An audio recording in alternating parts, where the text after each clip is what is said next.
Hello you guys, today we are introducing, I need to name this character. And it's a clone trooper, from the Clone Wars and all that stuff. I think, what is that squad with that kind of color?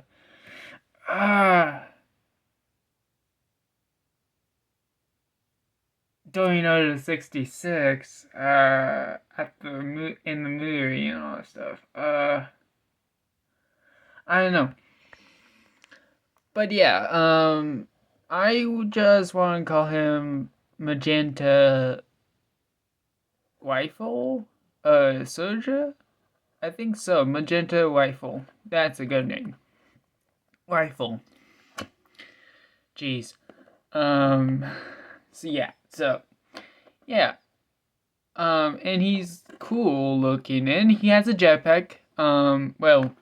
A bag. I don't know if it's a jetpack, but it looks like one, but we could say it's not one and all that stuff. But hey, who is to judge?